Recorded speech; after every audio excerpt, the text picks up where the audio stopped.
Sí, buenas tardes, muchas gracias por estar aquí esta tarde con nosotros en esta convocatoria del Patronato Municipal de Cultura para presentar la tesela número 58, que es la que tenemos delante y que está dedicada a Francisco Quiralte Romero y relaciona una serie de notas biográficas y la presentación de su obra literaria.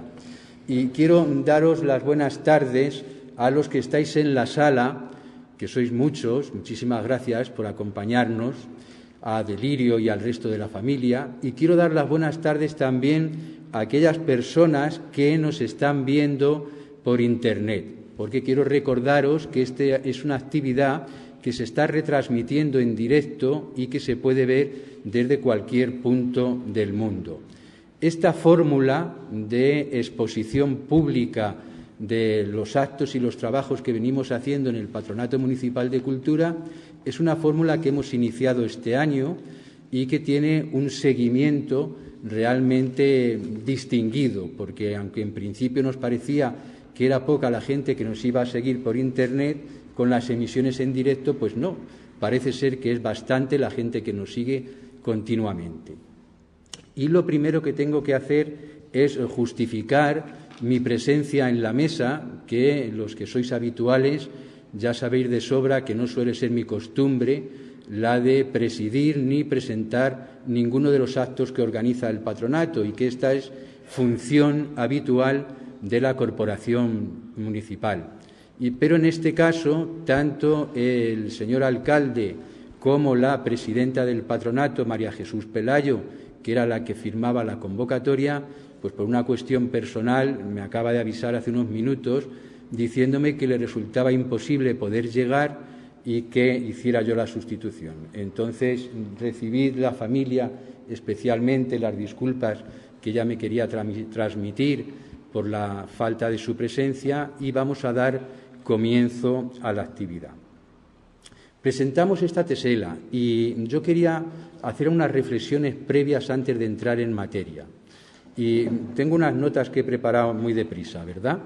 Dice, Alcázar de San Juan ha sido siempre un pueblo vivo y activo. Lo demuestra la inmensidad de noticias que sobre sus hombres o sus actos a lo largo del tiempo se han desarrollado. Hace tan solo unos días, no sé si habrá 10 o 12 días, un pleno del Ayuntamiento de Alcázar declaró a Miguel de Cervantes Saavedra, un señor bautizado el 9 de noviembre de 1558 en la iglesia de Santa María de Alcázar de San Juan, como hijo predilecto de la ciudad. Junto a esta actividad de carácter exclusivamente institucional, hubo un importante congreso donde se reunieron cervantistas manchegos que expusieron sus teorías donde el lugar de Cervantes y el lugar del Quijote. Según los participantes, todo resultó muy propio y muy bien acogido. Fue una jornada de plena normalidad. Pero hete aquí que decimos los manchegos y los alcazareños que desde fuera de ese círculo concreto un investigador cervantista ha querido confundir el hecho del bautismo con el del nacimiento y ha imputado a nuestro ayuntamiento y a nuestro pueblo de querer erigirse en la nueva patria de Cervantes, el autor del Quijote. Pues bien, esto ni fue así, ni ha sido así, ni nunca ha sido así en Alcázar. Simplemente hay una confusión por parte de este cervantista entre el hecho del nacimiento y el hecho del bautismo. Y aquí en Alcázar lo que se reivindica es la presencia de un documento de 1558 donde se bautiza a un hijo que se llama Miguel y que es hijo de Blas de Cervantes Saavedra y de Catalina López. Pero no sería de extrañar a nadie que este ambiente y esta idiosincrasia manchega estuviese entonces tan presente como lo está ahora y de esta forma tan especial que tiene la forma de ser manchega. Buena prueba de esto es la figura que hoy nos hace encontrarnos en este patio del Museo Municipal, la figura de Francisco Quiralte Romero. Francisco Quiralte Romero, 1924-1993. Un hombre singular, con 3 palabras de definición: maestro, abogado y escritor. Un hombre de familia humilde que nació en la calle Toledo y que desde sus primeros años destacó por su inteligencia y su facilidad para la escritura y la lectura. Se le encontró ya en el colegio como un niño adelantado para su época y pudo iniciar el bachillerato en aquel centro emblemático que tuvo Alcázar, en lo que todos conocemos como la Covadonga, que funcionó como instituto de bachillerato en los años 30. Su ritmo estudiantil fue interrumpido por los hechos que todos conocemos de la Guerra Civil y de los de posguerra. Pero como consta en una declaración de reparación y reconocimiento personal firmada por el Ministerio de Justicia y fechada en diciembre de 2012, padeció persecución y privación de libertad por razones políticas e ideológicas. Recuperada inmediatamente su acreditación académica de la que la habían desposeído, con 19 años y en un solo curso alcanzó el título de maestro de primera enseñanza, con el número 1 de su promoción, y comenzó a trabajar en los colegios de Alcázar, concretamente en las escuelas ferroviarias, que eran las escuelas que existían para los hijos de los empleados en los ferrocarriles y que hoy todos conocemos como sede de la Casa Municipal de Cultura. A su vuelta de las milicias universitarias, puso en marcha junto a otros compañeros la novísima entonces y hoy desaparecida también lamentablemente Academia Cervantes, en una antigua azucarera que estaba frente a otro elemento fundamental del desarrollo industrial de Alcázar de aquellos años, que fue la Prosperidad, en una calle que hoy mantiene el nombre de Prosperidad, y que luego se trasladaron al edificio también desaparecido, anexo al actual convento de San Francisco. En los primeros años 50 también pasó por la Academia Baldes como maestro, el actual convento trinitario, y paralelamente se formó y trabajó ya como procurador de los tribunales. Unos años después, conforme iba creciendo, ávido y deseoso de su formación y su ejercicio profesional, en 1958 y en solo 2 años consiguió su licenciatura en Derecho en la Universidad de Granada y completó poco después su formación profesional como orientador bibliotecario en 1960, compartiendo su vocación docente con el ejercicio profesional en Derecho. No voy a dar más datos de su biografía, ni personal ni profesional. Para ello, para el conocimiento general y su divulgación, hemos editado esta publicación dentro de la colección Tesela del Patronato, que hace el número 58 y que está dedicada a su figura y a su obra poética, una obra poética inédita que ha sido ahora un verdadero hallazgo. Y además, con mucho acierto y con mucho conocimiento que yo pueda tener sobre Paco Quiralte, como todo el mundo le llamaba, están con nosotros su hermana Delirio y su hija mayor Guadalupe, que viene acompañada del resto de sus hermanos.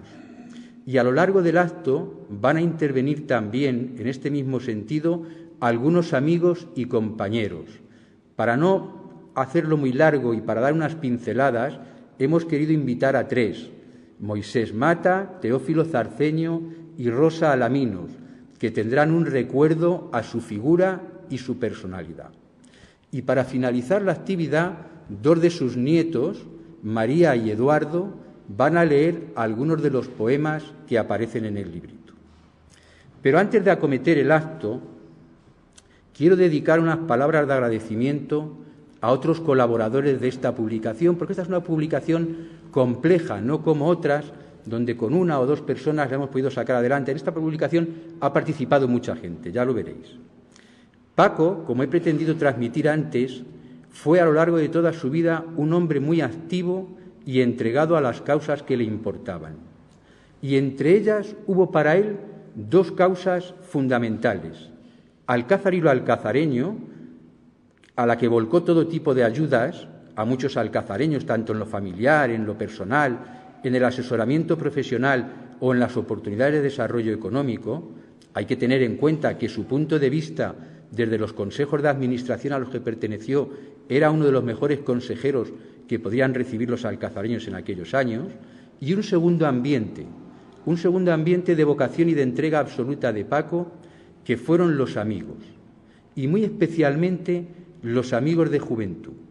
Y en este sentido hemos encontrado e incorporado a la publicación, por gentileza del artista José Herreros, un dibujo de otro artista local, del farmacéutico Lucio Sagún, donde están ambos junto a Paco Quiralte y acompañados de otros dos artistas fundamentales de Alcázar y alguno de ellos de nivel nacional, como el pintor Isidro Parra, que tiene hoy su fundación en Alcázar, y el artista también desaparecido Antón Arce. Una verdadera joya supuso esta aportación a la cultura cazareña de los años 50, este grupo de artistas e intelectuales que trabajaron juntos.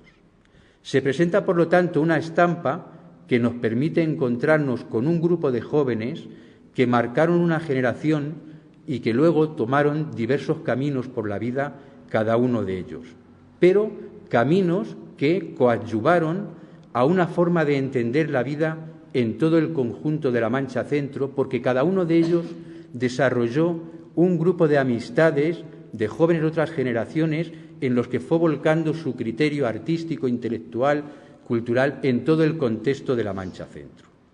Si unos años antes hubo otro núcleo local y unos años después han ido creciendo otros núcleos culturales en este sentido artístico, en los años 50 el que presenta este dibujo fue el núcleo fundamental. También, además de una palabra de reconocimiento a ellos y a sus familias que han participado y colaborado en la tesela, Manoli, que está por ahí, Manoli Sanz, Ángela Sagún, José Herreros, Guadalupe, la nuera de Antón Arce, todos han ido participando y colaborando, que ya lo veréis con algunos textos, con algunas ilustraciones. Quiero tener una especialísima palabra de reconocimiento para Delirio. Delirio es la hermana de Paco, y quiero tener esta palabra en relación con Delirio y con muchas mujeres de maridos, muchas mujeres madres de hijos, muchas mujeres hermanas de sus hermanos que siempre han quedado en el olvido como anónimas y desapercibidas en el brillo de los hombres de su entorno. Delirio es una mujer de fuerte personalidad porque la vida la ha marcado desde la infancia y en este sentido ha desarrollado una larga vida como trabajadora y una intensísima vida familiar, pero nunca ha dejado de lado tampoco su vocación artística, cultural, literaria y poética. Y una coplilla aquí y un poema en aquella otra publicación local nos han presentado siempre a Delirio como una mujer intensamente emotiva y preocupada por muchas cosas que estaban cerca de ella. Y en esta ocasión, cuando hablamos de Paco Quiralte, el interés y el empuje, el ánimo y el hálito de Delirio ha sido fundamental. Ella, altamente preocupada por la historia de su hermano, ha sido el motor de las acciones que acerca de su figura se ha realizado en Alcázar por el Ayuntamiento alcazareño en estos últimos tiempos. Dos acciones que completan un reconocimiento a otro Quijote alcazareño. La primera de ellas se realizó hace unos meses y fue incorporar a Francisco Quiralte Romero, junto a otros alcazareños casi coetáneos, a un grupo de nombres de nuevas calles de la ciudad. Junto a él, en estos nuevos nombres de calles, están el reverendo padre Juan Antonio, que perdió la calle que tenía en el barrio Hermanos Laguna, desaparecer el barrio, el ínclito José María Aparicio Arce o la estupenda escritora Luisa Alberca Lorente. Hoy ellos dan nombres a nuevas calles que se van poblando de edificaciones y vecinos poco a poco, que darán motivo para el recuerdo permanente tanto de la figura de Paco como de los demás entre sus vecinos. La segunda aportación de Delirio fue el magnífico hallazgo en su interés por el estudio y la conservación del patrimonio cultural de su hermano. Entre sus papeles de juventud encontró un interesante cuaderno poético que, con el nombre de Las hojas amarillas, es el que ahora presentamos y del cual hoy tendremos noticia por primera vez por la lectura de algunos versos que van a hacer sus nietos Eduardo y María. Yo quiero poner como ejemplo de esfuerzo personal y de entrega amable a la vida, de la pasión por lo suyo, a Delirio Quiralte, que sin su empeño hoy no sería posible poder encontrarnos frente a frente y juntos en esta realidad. Por eso acabo y quiero acabar esta intervención con dos cosas. Con las mismas palabras que Delirio dedica a su hermano, donde nos muestra esa personalidad de entrega y cultivo intelectual como los antiguos monjes de los monasterios. Y dice Delirio: encima de la mesa se quedaron sus libros, esperando, y pidiéndoles a ustedes que se sumen a mi reconocimiento y agradecimiento a Delirio con un aplauso por esta aportación que ha hecho ella a la vida cultural de Alcázar, ayudándonos a poner de relieve la figura de Francisco Quiralte Romero. Delirio, gracias.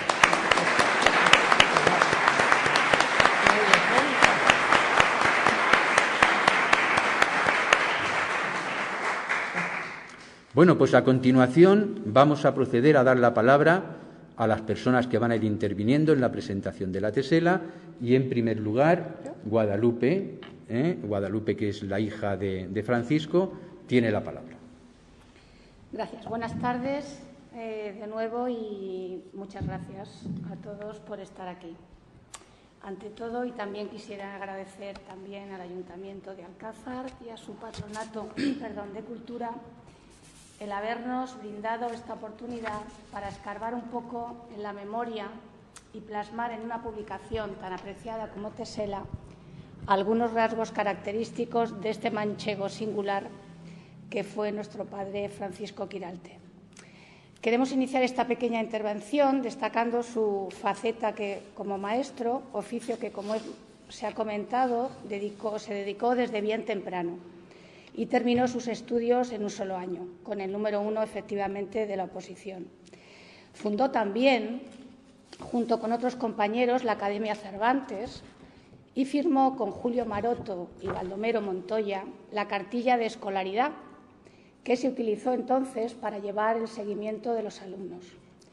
Fue un maestro filósofo, en el sentido más literal de la palabra, pues fomentaba en sus alumnos el amor por la sabiduría desde la literatura a las matemáticas. Otra faceta que destacamos también hoy es la de poeta, que nosotros en realidad hemos descubierto en profundidad hace poco y que fue fruto de la pasión de su juventud, pero representa muy bien cuáles fueron sus referentes, su amor por los libros, por su tierra y por su pueblo. Pero más que poeta, quizá fue un lector infatigable de poesía y siguió admirando toda su vida a los mismos poetas y escritores de la generación del 98 y del 27, estos días azules y este sol de la infancia. Para nosotros, sus hijos, fue un padre estricto en lo esencial y un eficaz consejero, pero la verdadera disciplina la imponían los estudios. Estudiar, aprobar, era en casa algo que no se discutía, se daba por hecho y con nota. Y aunque siempre fue generoso, no era partidario de grandes caprichos, a menos que le pidieras un libro. Para eso siempre se podía gastar en libros. Los inviernos eran de trabajo semanal en Madrid y sus fines de semana en Alcázar. Los veranos sí eran la época que más disfrutaba de su pueblo, porque huía del calor y de la luz. Hizo de aquella casona, la finca Cerrovientos, un refugio atómico contra el sol. Solo salía a última hora de la tarde, con el fresco, y se pasaba hasta la madrugada en el porche con algún libro. Tenía tal apego a esta tierra que era impensable sacarle de aquí para ir a ningún lado como no fuera por trabajo. Y aunque obviamente fue un hombre culto y sabía pues tanto de historia, de arte, de literatura, de matemáticas, nunca le interesó viajar. Se movía solo con la imaginación, a través de los libros, del cine. Nuestra lucha, más bien la de mi madre, que sí fue viajera, fue sacarle de allí para ver algo de mundo, cosa que no conseguimos. Creo que todos los que le conocieron pueden recordar y destacar su sentido del humor, tan mordaz y tan cínico. Nunca sabías por dónde iba a salir, aunque lo que creo que pocos sabrán es que estuvo a punto de dejarlo todo en su juventud cuando vivía aquí en Alcázar para irse a Venezuela, como tantos otros exiliados en el franquismo. Por lo menos eso es lo que nos contó una vez, aunque circunstancias personales le hicieron desistir. Imagino que algo tuvo la culpa mi madre, que finalmente fue fuente de inspiración y de pasión toda su vida, y a la que me van a permitir desde aquí mandarle un beso. Le hubiera gustado mucho estar hoy aquí. Mi padre nunca dejó de estudiar y recuerdo que cada nuevo título que conseguía, desde maestro, licenciado en Derecho, analista financiero, agente de la propiedad inmobiliaria, iba a parar a la pared de la entrada de la casa de su madre, donde mi tía los colgaba hasta llenarla por completo y donde hoy todavía permanecen. Siempre fue un gran admirador de la República, de la que apenas pudo disfrutar, pero acumuló lecturas y lecturas sobre ese periodo, igual que sobre la Guerra Civil. La Guerra Civil o incivil, como decía Unamuno, marcó su vida como la de tanta gente. Resulta chocante que un chaval de 14 años, los que tenía cuando estalló la guerra, no quisiera abandonar el pueblo y ponerse a salvo por no perder sus estudios y se quedara solo al cuidado de una tía para seguir acudiendo a la escuela. Eran otros tiempos, desde luego, pero demuestran un afán por saber y aprender que desde niño tuvo y que le acompañó toda su vida. Sin embargo, lo que verdaderamente centró su carrera profesional fue el derecho, efectivamente.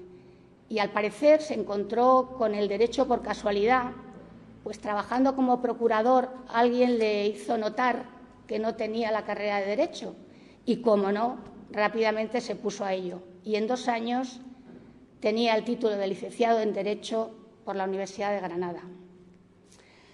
Aunque aterrizar en Madrid en los años 60 con un título de licenciado en Derecho y nada más no debió ser fácil, y entrar hasta el fondo de ese mundo cerrado que eran los banqueros de la época franquista, grandes apellidos de ratio abolengo como el Banesto, los del Bilbao, Central, y hacerse un nombre y una reputación entre esos profesionales del derecho tampoco se entiende si no es porque aportara su ingenio y su inteligencia, a la que recurrían a menudo.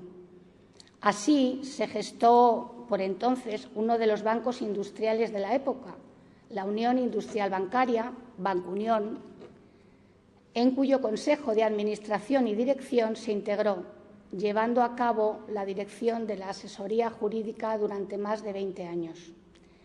También ejerció diversos cargos, administrador gerente, secretario o presidente, de sociedades participadas por el propio banco, como Invaser, Cantabria, Metra 6 o Invesval.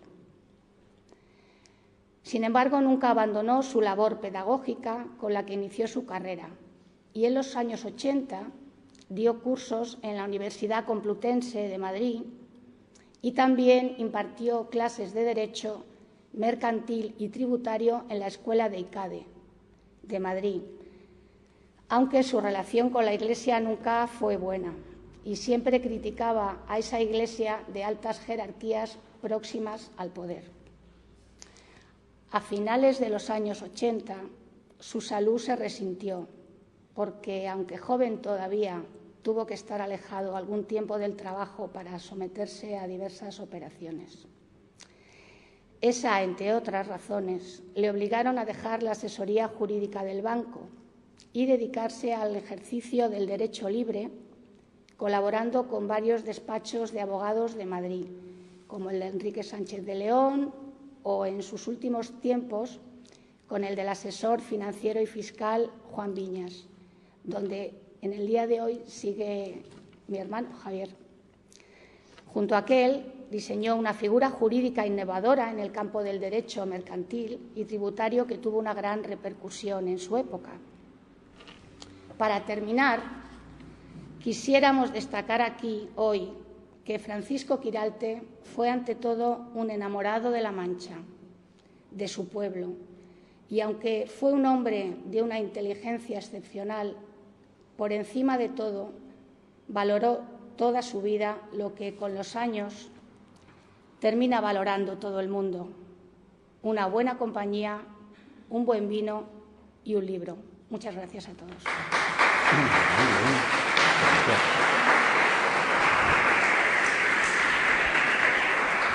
Ya lo habéis dicho todo.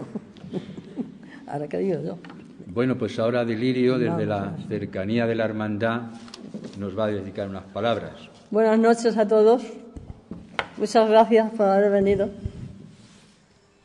Y muchas gracias al Ayuntamiento, a la Casa de Cultura, por haber hecho posible la presentación de esta tesela en recuerdo a mi hermano, que era tan querido, tan importante para nosotros.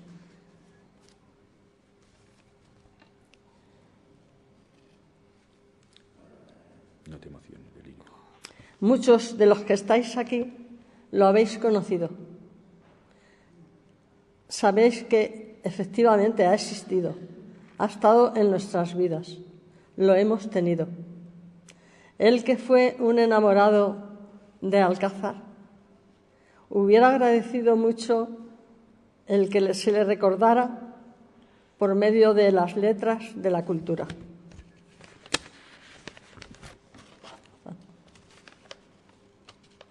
A continuación, le ofrecemos la lectura de un pequeño escrito como homenaje mío, un pequeño homenaje. También, porque yo también fui su alumna. Y empieza: gracias. Gracias porque cuando yo llegué, tú me esperabas para mecer mi cuna. Tú me dormías locamente. Yo te miraba y cerraba los ojos dulcemente. Gracias por aquella tarde de instituto. Fue una tarde especial de césped mojado y de libros tirados. Gracias por hacerme aquel difícil dibujo. Gracias por tomarme aquella complicada lección. Todavía me acuerdo, en tiempos de Calígula. Gracias por enseñarme a leer a Zorín, que entrara en mi alma la quietud del paisaje, los pueblos, las casas blancas, las horas lentas y la maravillosa simplicidad de las cosas.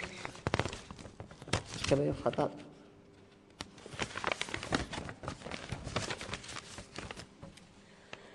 Gracias por enseñarme lo importante que era la libertad, la honradez, la dignidad. Gracias por traernos aquel montón de papeletas sobresalientes aquel día. Gracias por ser el primero. Gracias por ser presidente. Gracias por renunciar a aquel proyecto fantástico para no dejarnos solas cuando padre se había ido. Gracias porque en medio de todo siempre fuiste tú mismo, puro a tus ideales. Gracias por protegerme aquella noche oscura, sin estrellas, en que por unas horas solo te tuve a ti. Gracias por coger fuerte mi mano cuando me dio aquella fiebre. Gracias por gustarte tantos mis regalos.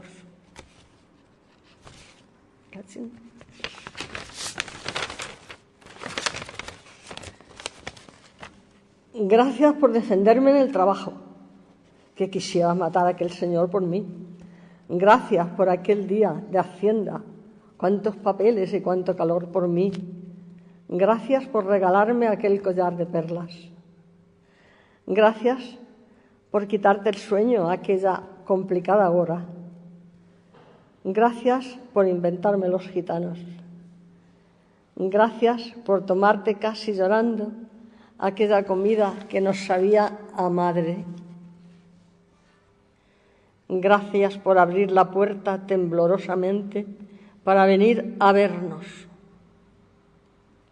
Gracias por levantarte aquel día, porque iba a llegar yo.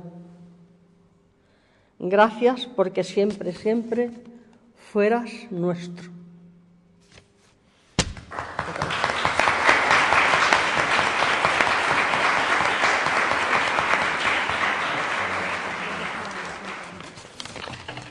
Bien, pues continuamos. Nos deja Guadalupe para ir dando paso al resto de los invitados. Y Moisés Mata, amigo de la infancia y compañero de Francisco Quiralte, nos traerá un momento de recuerdo.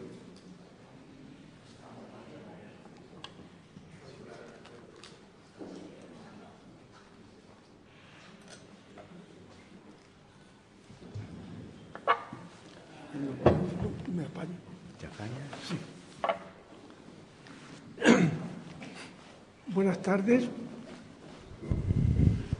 autoridades, director de la Casa Cultura, familia de don Francisco, María, mi nieta, y señoras y señores. Esta noche me la debo a Delirio, perdón, a ver si me voy centrando. La debo a Delirio, que hace unos días hablando me dijo que iban a editar una tesela de su hermano Francisco y que se había acordado de mí para su presentación, entre otras personas, sabiendo de la amistad y en fin, y gratitud que le debo al mismo. Ocurrió, la circunstancia fue así. Yo conocí a su hermano, don Francisco, para mí, en el año 1943, o sea, hace 71 años. Yo tenía entonces 11 años. Él contaba, me parece, 19. Había acabado la carrera de magisterio o estudios equivalentes.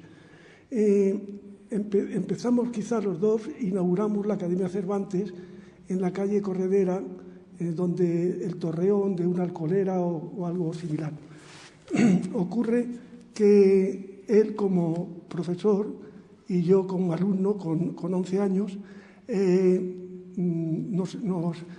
creo que la inauguramos con don Aristeo del Rey Palomero, que fue el fundador de la misma. Don Aristeo, que era sacerdote y a la vez era el director de la academia.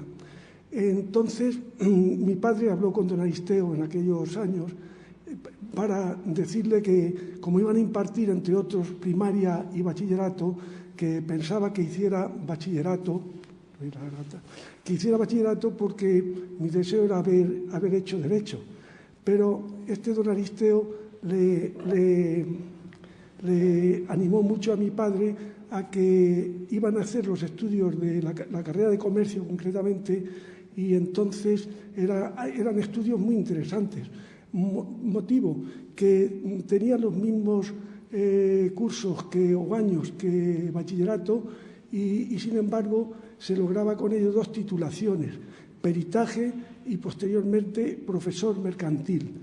Con ello, además, con la gran ventaja de que al terminar estos 7 cursos y por tanto 2 titulaciones, se accedía, se convalidaba y se accedía a la universidad, cualquiera que fuera, en este caso a Derecho.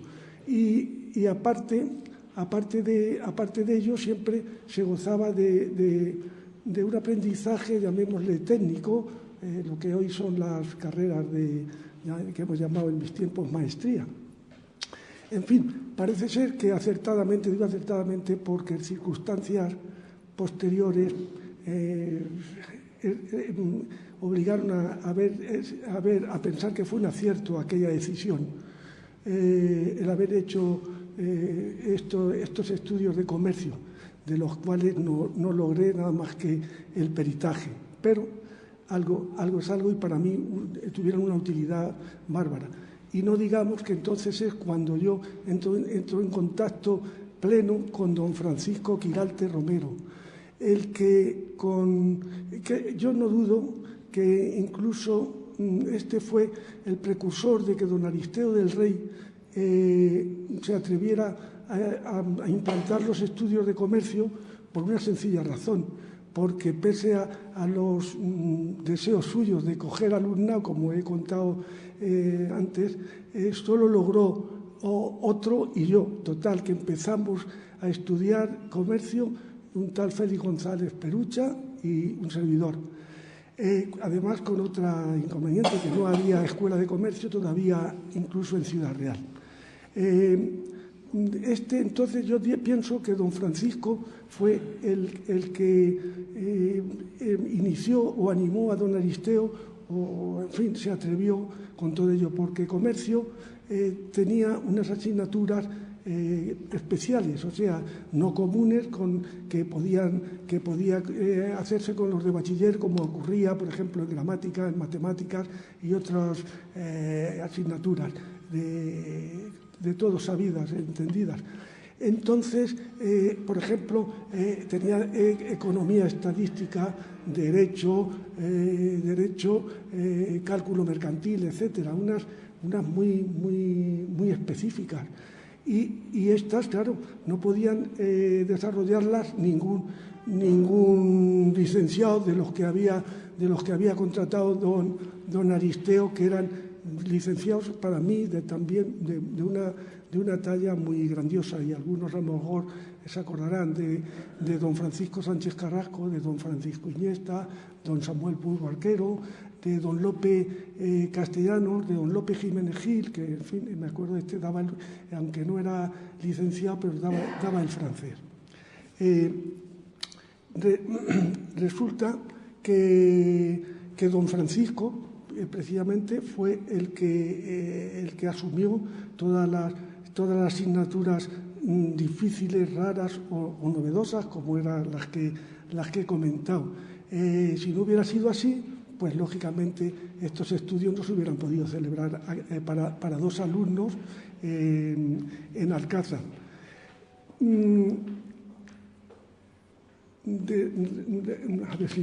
A ver si veo por dónde tengo que seguir.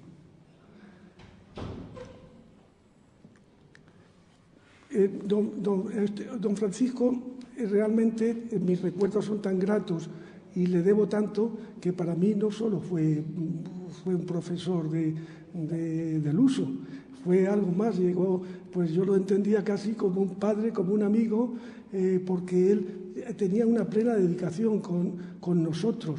De ello nos preparaba de tal manera que yo puedo presumir de que luego en los cursos siguientes tuvimos que examinarnos ya en Ciudad Real, que ya se fundó la escuela, o empezó a funcionar la escuela de comercio en Ciudad Real. Entonces íbamos, lógicamente, por más proximidad, íbamos a Ciudad Real. Y es un poco vanidoso, pero dábamos la nota en el buen sentido. Dábamos la nota tanto Félix como yo en las asignaturas, precisamente estas, llamémosle, que no eran del uso. Y entonces digo de la unión con don Francisco, que por ejemplo el primer curso que tuvimos que examinarnos en Alicante era casi una odisea. Trasladarse a Alicante, cuyo viaje ya se entiende que era de duración. Y allí estuvimos, nos costó 3 o 4 días.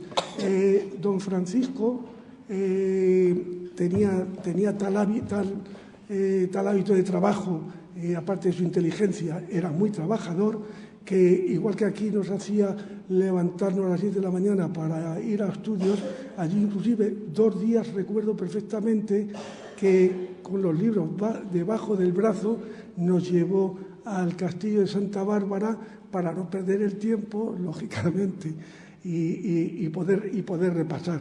Luego, posteriormente, también, como a él le gustaban las librerías y mucho, pues nos llevó a una que recuerdo, no me acuerdo de lo que he comido, pero sí de cosas de hace 70 años, llamada Marimón.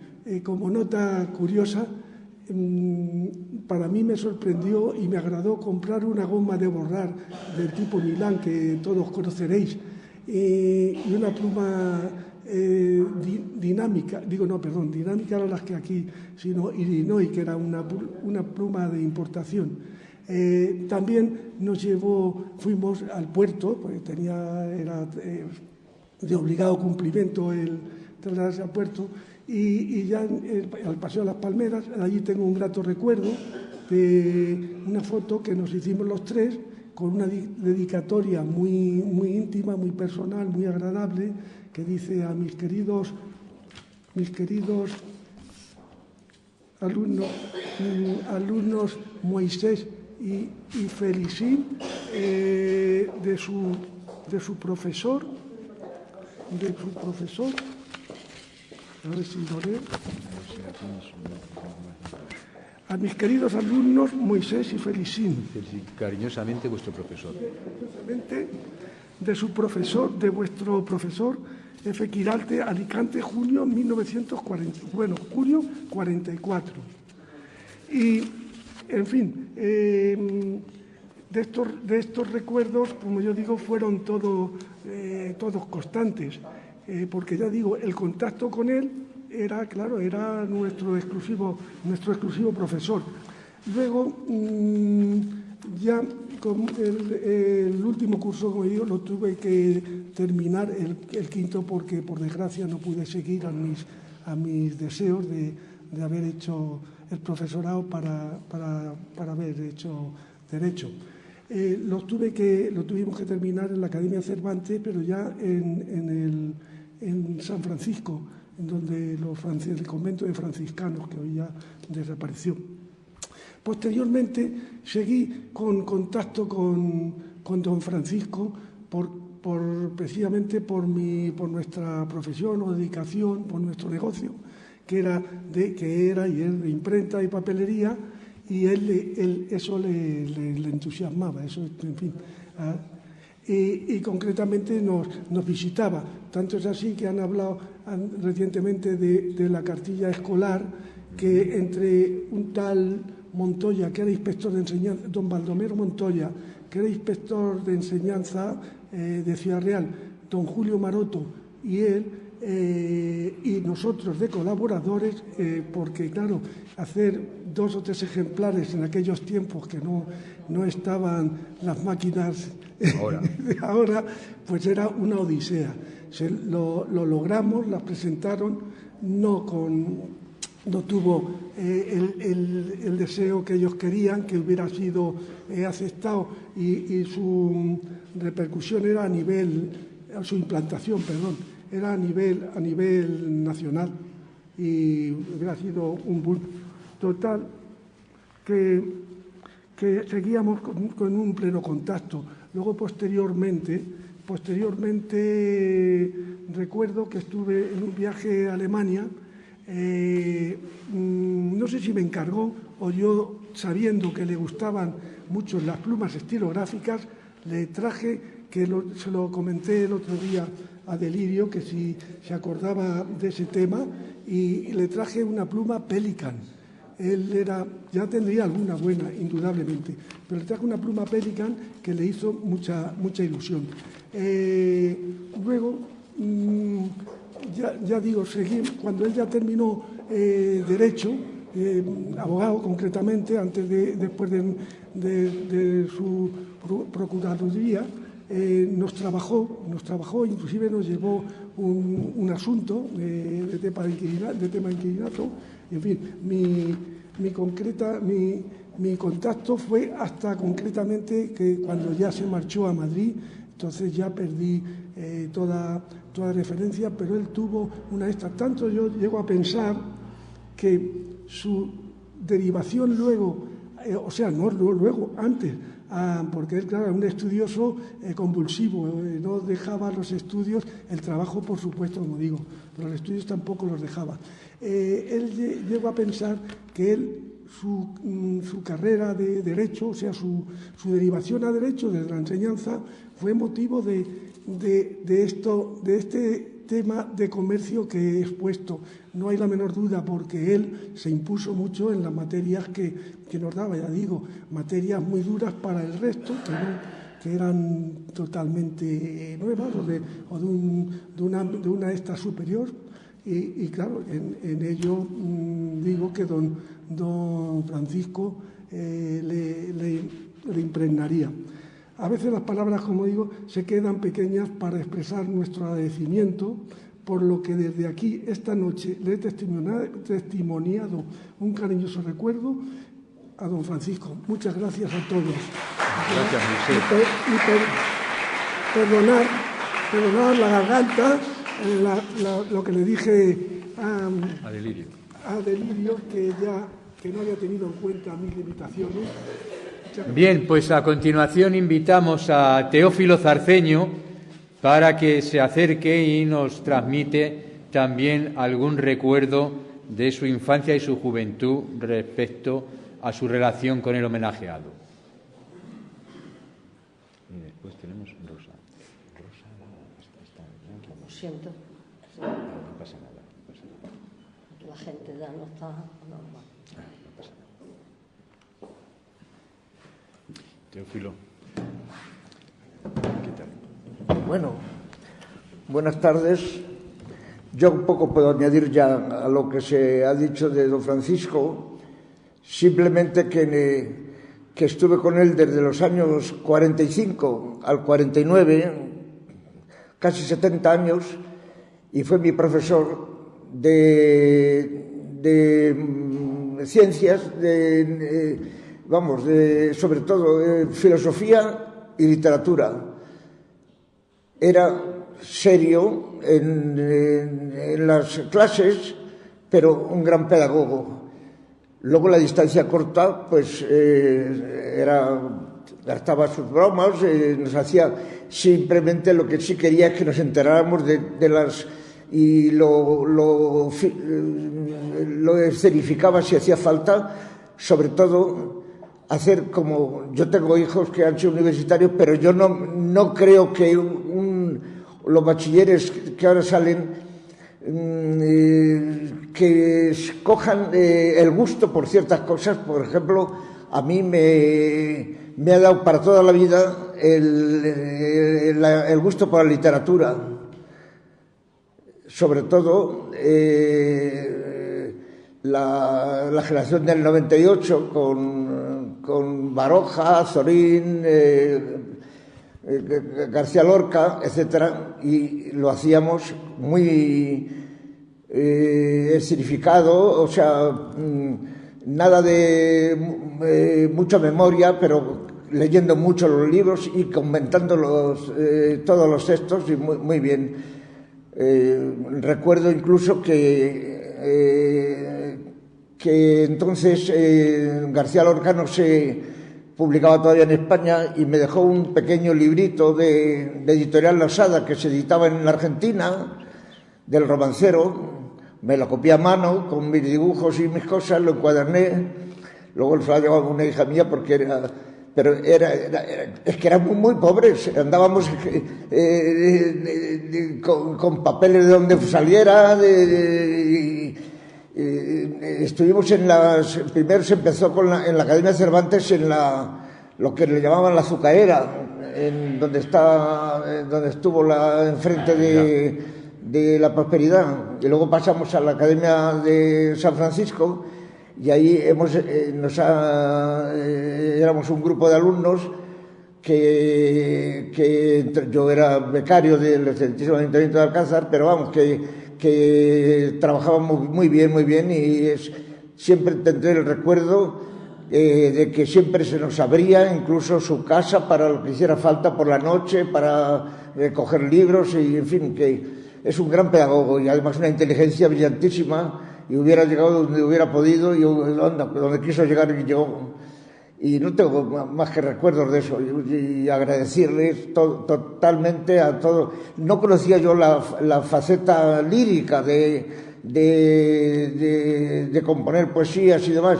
Sí sabía que escribía muy bien y demás, pero no lo lírico que creo que nos van a enseñar. En fin, y eso es todo. Solamente recuerdo un gran profesor, y tuvimos mucha suerte todos los alumnos que pasamos por esos años en el bachillerato antiguo, y teníamos también ciencias, físicas y demás, pero la literatura a mí se me ha quedado para toda mi vida el gusto por leer, que ahora yo no sé si se lee tanto, pero a mí me ha dado mucha vida eso. Tengo, de generación del 98, tengo una biblioteca grandísima, tengo obras dedicadas incluso para Zorín, porque todavía me sigue gustando leerme Los pueblos o Las confesiones de un pequeño filósofo, etcétera, todo eso que es tan bonito, y todo eso se lo debo a don Francisco Quiralte. Y nada más, solamente eso, agradecerles lo que hizo por nosotros.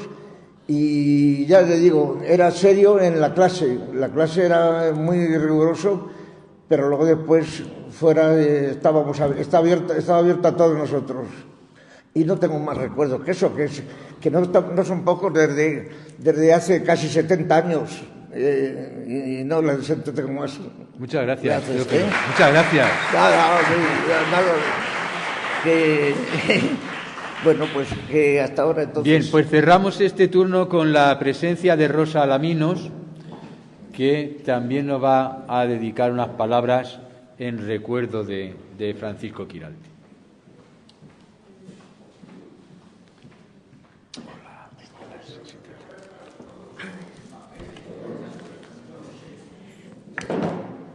Hola, buenas tardes a todos, y en primer lugar quiero dar las gracias sobre todo a Delirio, que como muy bien nos ha comentado antes José Fernando, que todo esto lo debemos al empeño, a la ilusión, al agradecimiento y al cariño que ha demostrado siempre por la figura de Paco Quiralte. La razón que yo estoy aquí, pues os voy a decir que es muy sencilla. Es una razón de amistad. La razón es la amistad, el cariño y sobre todo la lealtad. Yo he tenido la suerte de ser la hija de uno de sus mejores amigos. Soy hija de Ceferino Alaminos.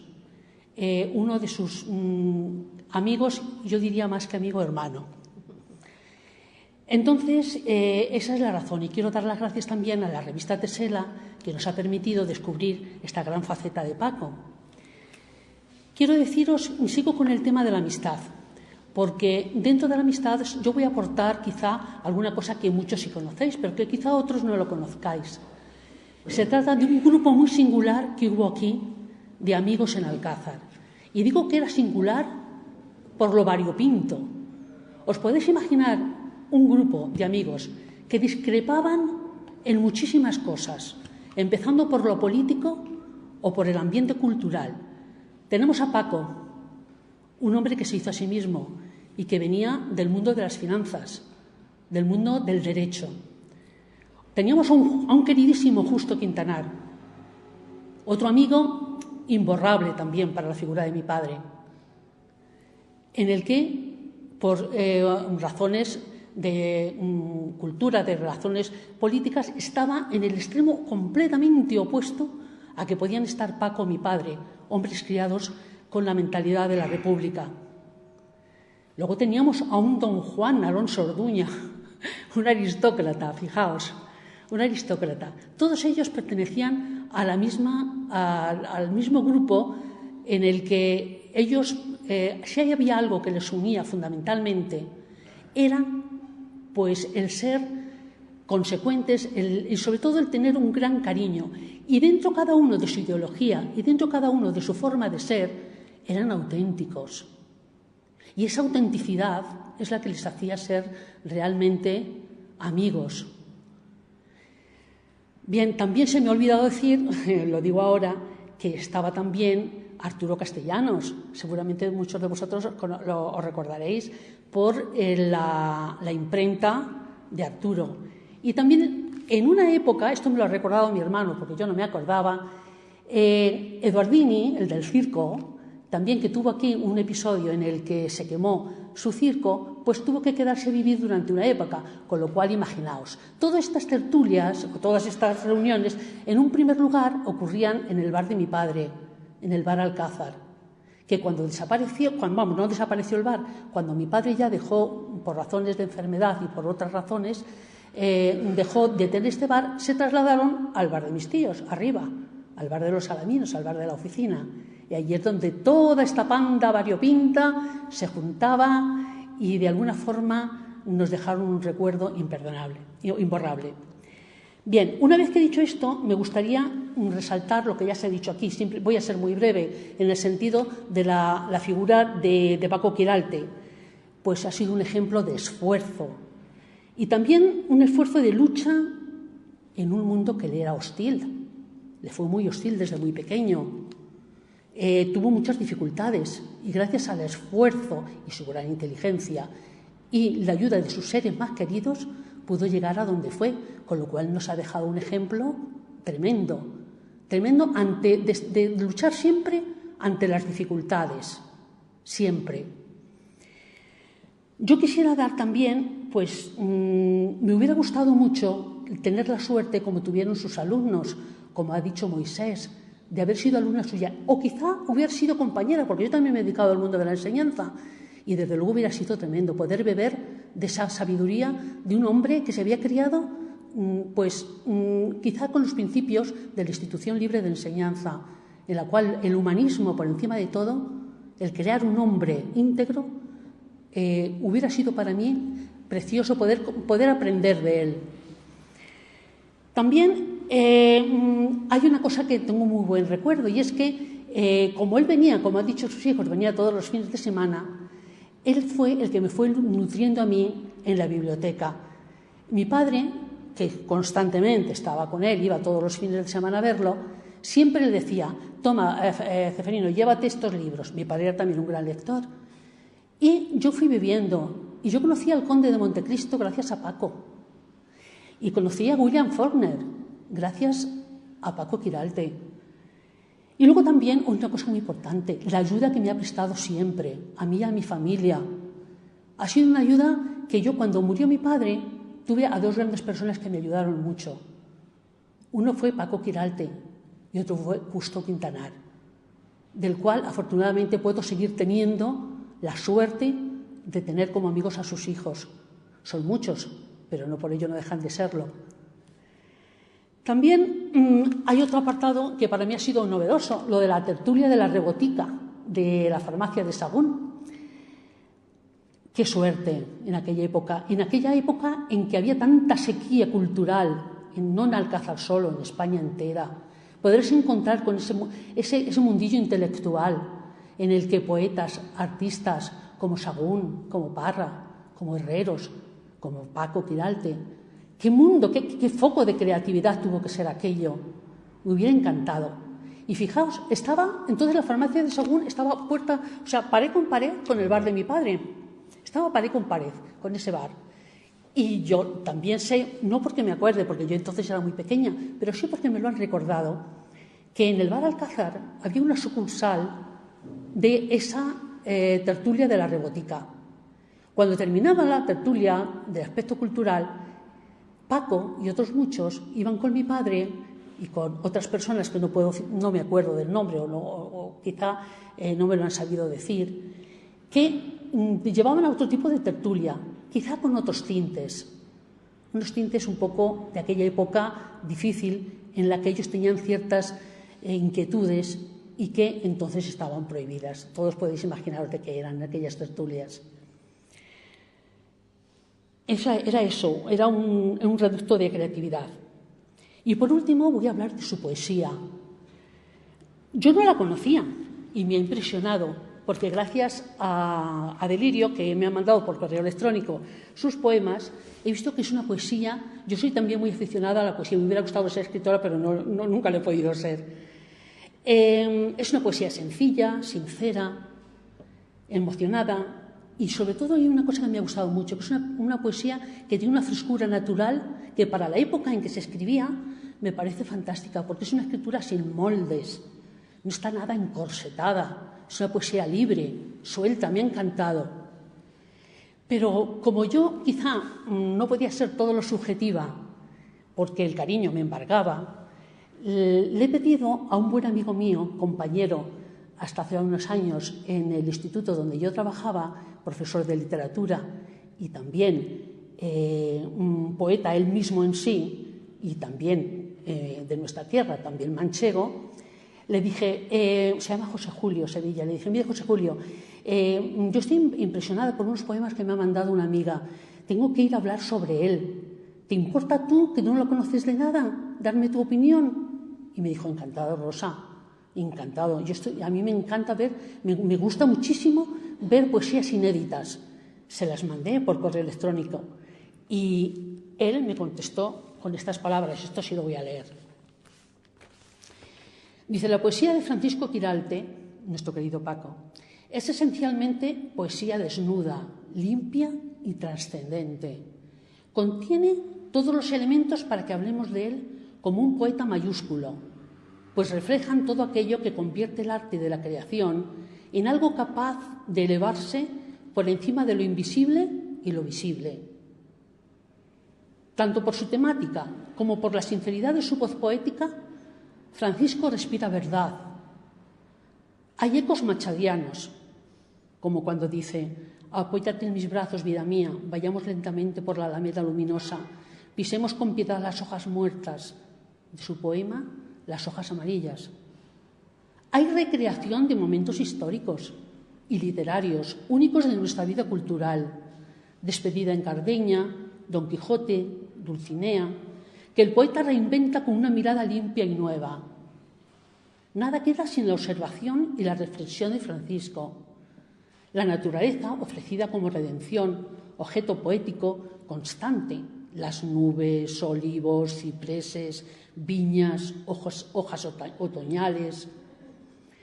Tampoco queda fuera de su análisis la realidad circundante, casi siempre observada con un pozo de tristeza, porque el tiempo destruye todo aquello tan amado.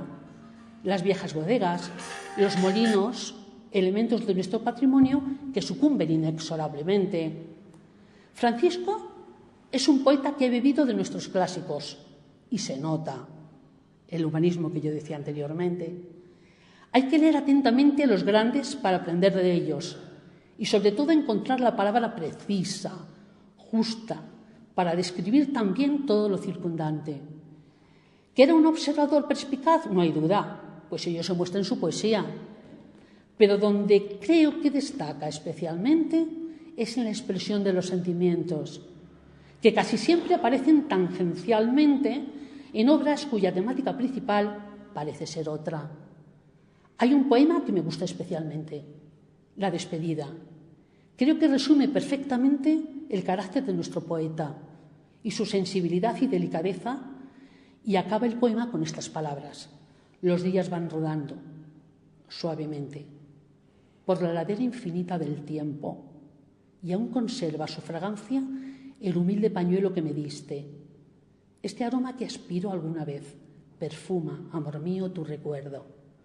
Creo que estas palabras albergan las grandes cualidades de la gran poesía: desnudez, sencillez, sensibilidad y bondad, más allá de cualquier tiempo. Y ya solamente me encanta el poder dar el relevo a la siguiente generación, que son sus nietos. Y nada más. Muchas gracias. Gracias.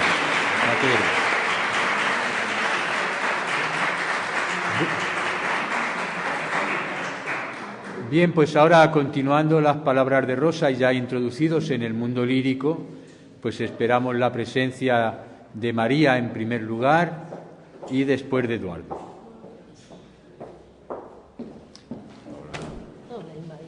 Buenas tardes, me llamo María, soy la nieta mediana de Francisco Quiralte y les voy a leer uno de sus poemas.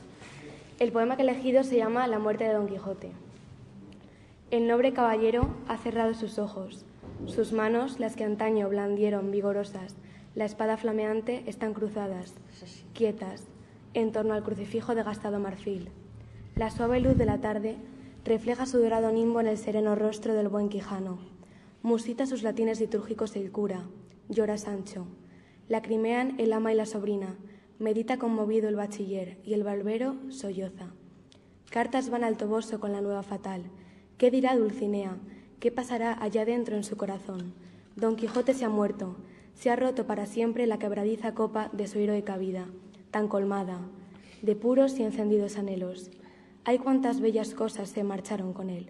Llorad, los desvalidos, los forzados, los débiles, las doncellas, las viudas, los cautivos, los humildes. Llorad por el manchego paladín de las quimeras, por el héroe de los divinos imposibles. Él nos puede ya poner bajo el amparo de su esforzado brazo.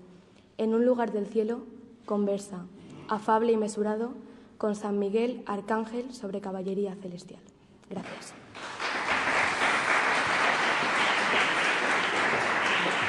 Bien, y vamos a cerrar el acto con la presencia de Eduardo, que va a leer también algún poema, pero antes de ese asunto yo quería hacer una referencia porque los que tengáis la ocasión de comprar o de ver la tesela, ahora cuando terminemos el acto va a haber un punto de venta, se venden como siempre a 3 euros, vais a notar una cosa que no es habitual y que no hemos nombrado hasta ahora, yo quería contarla en el momento de la introducción de la poesía.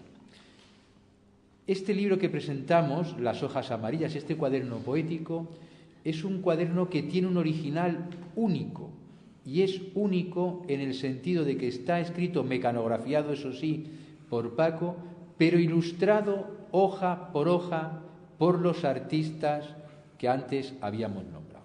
Y entonces en la reproducción, veis, casi todas las páginas están ilustradas, y en la reproducción que hemos hecho hemos respetado todos los dibujos y hemos sacado de algunos de ellos parte de los textos para que se puedan apreciar los dibujos independientemente de los textos. Este, por ejemplo, que tenemos aquí es un dibujo de Isidro Parra, que no era conocido dentro de la colección de Isidro ni de la Fundación. Hay 4 o 6 dibujos de Isidro.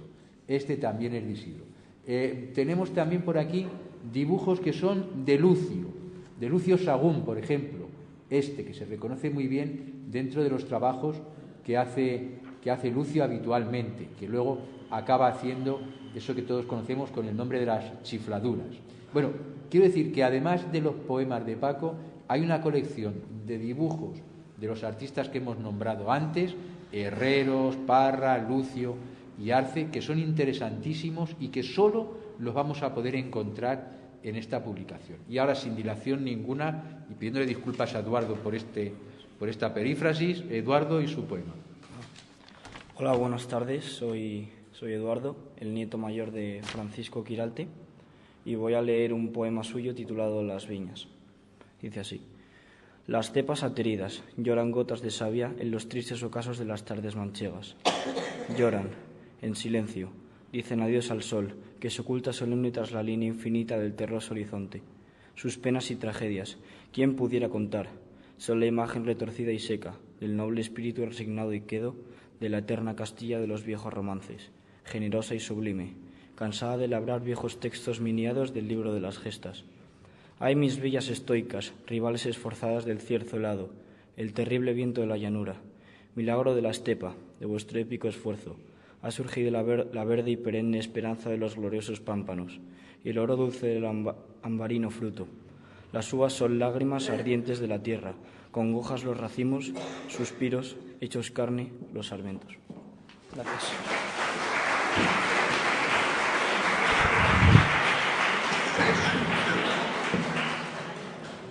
Bien, pues con esta última lectura damos por terminado el acto de la presentación y tenemos publicaciones a vuestra disposición en la puerta del museo. Muchas gracias por vuestra asistencia y espero que la tercera la podáis disfrutar.